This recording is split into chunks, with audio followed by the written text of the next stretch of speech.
Assalamualaikum warahmatullahi wabarakatuh. Halo semuanya, kembali lagi dengan aku Adista Devi Iksananda dengan NIM 126-205-211-002 dari kelas BGM 5E. Nah, pada video kali ini kita akan membahas mengenai analisis jurnal pembelajaran IPS MISD pada kurikulum Merdeka. Untuk pembahasan yang pertama yaitu mengenai identitas jurnal. Jadi jurnal yang saya ambil yaitu jurnal dari Journey, Journal of Development and Research in Education, volume 3, nomor 2, halaman 74 sampai 81, tahun terbitan tahun 2023. Judul jurnalnya yaitu mengenai keunggulan dan kelemahan kurikulum Merdeka dalam pembelajaran IPS di SD atau MI yang ditulis oleh Mas Agus Abdul Rahman Ramadhani, Doni Ramadhani, Anugrah Pratama, Yayan Saputra, dan juga Husin Maulana. Untuk pembahasan yang kedua yaitu mengenai latar belakang masalah dalam jurnal yang saya ambil, yaitu bahwa kurikulum Merdeka merupakan kurikulum pembelajaran yang sifatnya intrakurikuler. Pada kurikulum ini difokuskan untuk menguatkan pencapaian profil pelajar Pancasila yang dikembangkan sesuai tema yang sudah ditentukan oleh pemerintah. Namun, pada hal ini penulis justru melihat terdapat kekurangan dari kurikulum Merdeka, khususnya pada mata pelajaran IPS pada muatan sejarah, meskipun ada sisi kelebihan yang juga dimunculkan. Berdasarkan hal ini, maka penulis berkeinginan untuk menganalisis kelebihan dan juga kekurangan kurikulum Merdeka pada pembelajaran sejarah. Nah, jadi untuk masalah penelitiannya yaitu yang pertama ada bagaimana akomodasi kurikulum Merdeka terhadap pembelajaran sejarah atau IPS. Yang kedua yaitu apa saja keunggulan dan kekurangan dari kurikulum Merdeka pada pembelajaran sejarah atau IPS. Pembahasan selanjutnya yaitu mengenai metodologi penelitian dalam jurnal yang saya ambil.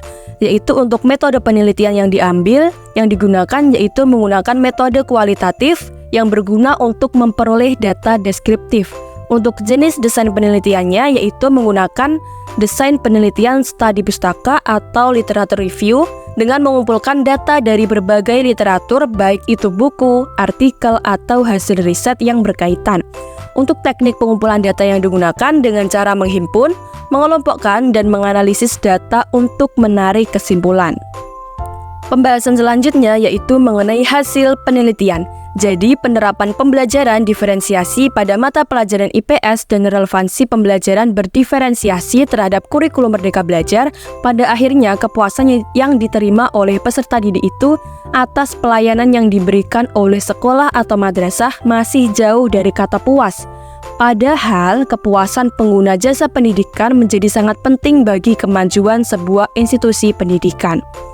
Dan untuk kelemahan dan juga kelebihan dari kurikulum Merdeka pada mata pembelajaran IPS yaitu kelebihannya meliputi kurikulum lebih sederhana, meskipun sederhana namun kurikulum ini cukup mendalam. Yang kedua, kurikulum Merdeka lebih memfokuskan pada pengetahuan esensial dan pengembangan peserta didik berdasarkan tahapan dan juga prosesnya. Yang ketiga, pembelajaran lebih bermakna, tidak tergesa-gesa atau terkesan menuntaskan materi. Pembelajaran lebih terasa menyenangkan. Yang keempat, peserta didik itu lebih merdeka dalam pembelajarannya.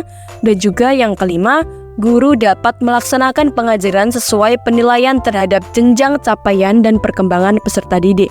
Untuk kelemahan kurikulum Merdeka dalam pembelajaran IPS, yang pertama, dari segi implementasinya, kurikulum Merdeka itu masih kurang matang. Yang kedua, sistem pendidikan dan pengajaran yang dirancang belum terrealisasi dengan baik. Yang ketiga, yaitu kurangnya sumber daya manusia atau SDM serta sistem yang belum terstruktur. Lalu, pembahasan yang selanjutnya yaitu mengenai kelebihan dan kekurangan dari jurnal yang saya ambil ini. Untuk kelebihannya yaitu bahwa hasil penelitian dalam jurnal ini sudah mampu menjawab rumusan masalah yang telah diinginkan. Lalu untuk penulisan dan pembahasan dalam jurnal ini cukup bagus karena penjelasannya jelas mengenai masalah inti yang sedang dibahas.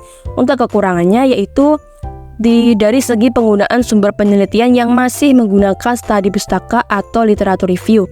Yang kedua, abstrak yang disajikan pada jurnal ini hanya menggunakan bahasa Inggris saja, seharusnya mampu untuk menyajikan abstrak yang bahasa Indonesia.